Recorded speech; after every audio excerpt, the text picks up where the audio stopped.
English Literature Introduction to Poetry to Autumn by John Keats. Short questions with answers. Question 1. Describe after Keats the effect of sunlight in the first stanza of To Autumn. Answer. In the first stanza of To Autumn, Keats imagines that the sun and autumn are living beings and their friends. They conspire to ripen the fruits of the season. In reality, different fruits have matured in summer, and in autumn they ripen. It is clear that the sunlight keeps the weather warm required for the fruits to ripen. Among the fruits, the cluster of grapes dangled along the edge of the thatches because of the weight they gain from increased juice. Similarly, the branches of apple trees bent down because of the weight of the fully grown apples. The suitable weather of the season also helped the gourds swell up.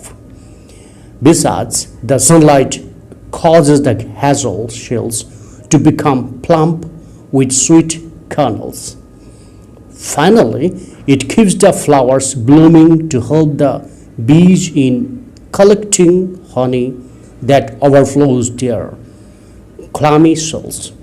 Thus, the sunlight has several effects on the products of autumn. Question 2. Draw a picture of the working woman as you find her in To Autumn. Answer. In the second stanza of To Autumn, Keats personified autumn as a working woman of English villages. The poet says that everyone knows what she does and where she is found. Sometimes she found sitting careless on a granary floor, when her disheveled hair is wafted behind with the wind of the season.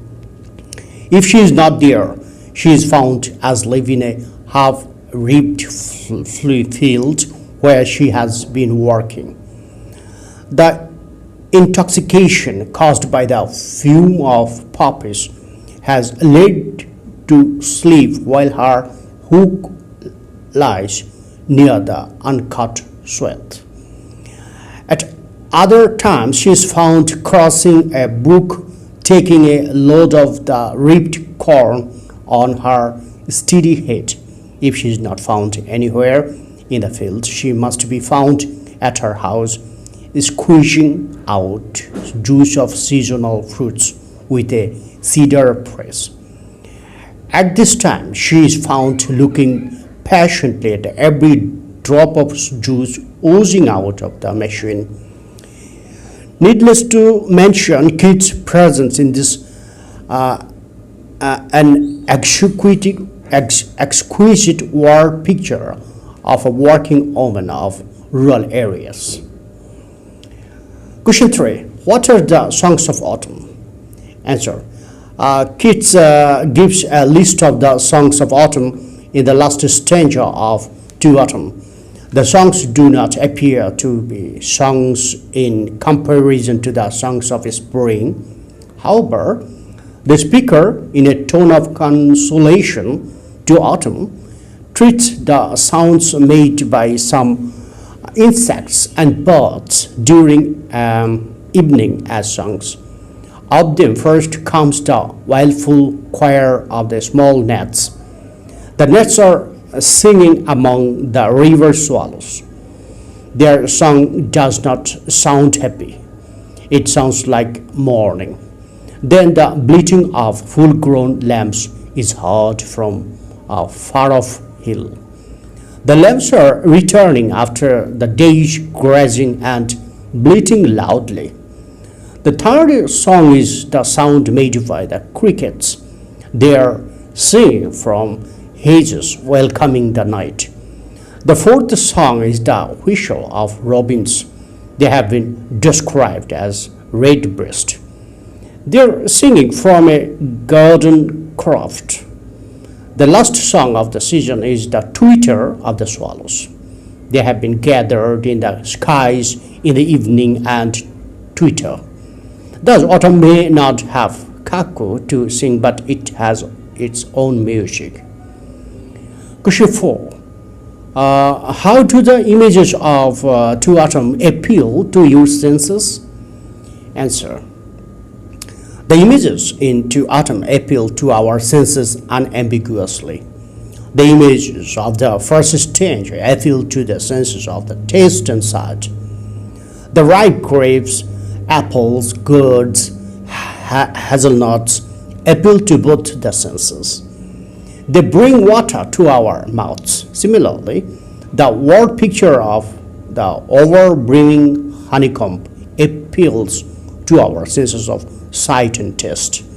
The vivid image of the working woman in the second stanza appeals to our sense of sight.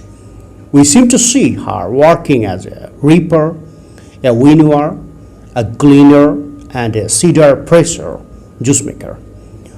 We also see her wading across a brook with a load of ripe crop on her steady head. The third stanza is full of sounds. The images of this stanza appeal to our sense of hearing. We seem to hear the wailful choir of gnats, the bleating of lambs, the chirp of hedge crickets, the songs of robins, and the twitter of swallows. So the images in To Autumn are very rich in sensuous appeal. Question 5. Comment on the structure of To Autumn in brief. Answer. To Autumn consists of 3 stanzas, each of 11 lines, totaling 33 lines. Though the stanzas consist of equal number of lines, they do not follow a regular rhyming pattern. The first stanza's rhyming pattern is A, B, A, B, C, D, E, D, C, C, E. But the second and the third ones have an A, B, A, B, C, D, E, C, D, D, E rhyming pattern.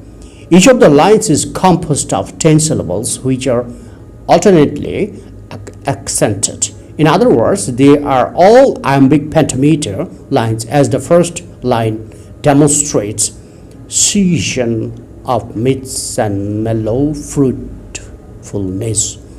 Apart from the end rhyme and rhythm of the iambic pentameter, the poet has used in this poem alliteration, assonance, consonance, and oxymoron, which contribute largely to its lyrical structure. As for the meaning, the first stanza presents the gifts of autumn, the second stanza presents the activities in autumn, and the third stanza the music, the growth, maturity, and approaching death. The general pattern of life have been matched to the overall structure of the poem. Question 6. Do you think that To Autumn is a subjective poem? Support your answer with concrete reference to the text. Answer. There is an opinion that the line "Where are the songs of spring?" or "Where are they?" disguises Keats' own anguish for his lack of youthful freshness, which was affected by consumption.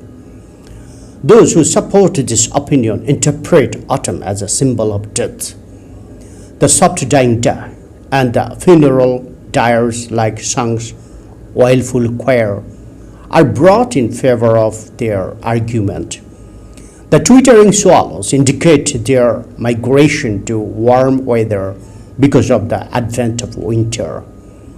It is argued that this image implies death of the year. Keats thought of his own death is discovered here. However, it is better to consider To Autumn as an excellent piece of objective poetry that presents no personal anguish, because the dying day does not only indicate the death of a day, it also indicates the birth of another day. Likewise, the advent of winter does not only suggest the death of the year, It also hints at the beginning of another year. Thus, the poet presents in this poem a natural course of life cycle, not personal anguish. Question 7.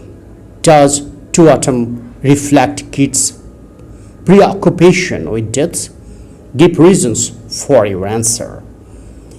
Answer. It is a well-known fact that Keats had been suffering from tuberculosis, and he knew that he would not survive for a long time. It is also a well-known fact that immortality of art and the immortality of humans is a recurrent theme in Keats' odes. From these facts, it has been inferred that Keats was preoccupied with death. So far, To Autumn is concerned. At first reading, it may appear that the poem is about the beauty of autumn. A deeper reading suggests that the poem is about the inevitability of death. Keats might have used the images of the maturing sun to suggest maturing life. Similarly, he might have meant by the soft dying day the end of life. There are other details in the third stanza that support this view. The wailful choir of the small gnats sounds like the funeral dirge. The twittering swallows indicate their migration to warm weather because of the advent of winter. The winter suggests the death of the year. From all these details, it may be inferred that Keats might have thought of death while writing this poem. However, death does not have a negative connotation because Keats enjoys and accepts autumn or maturity as part of life, though winter is coming.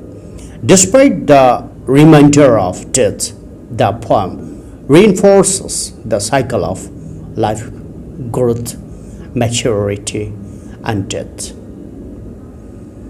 Thank you, viewers, for watching my video.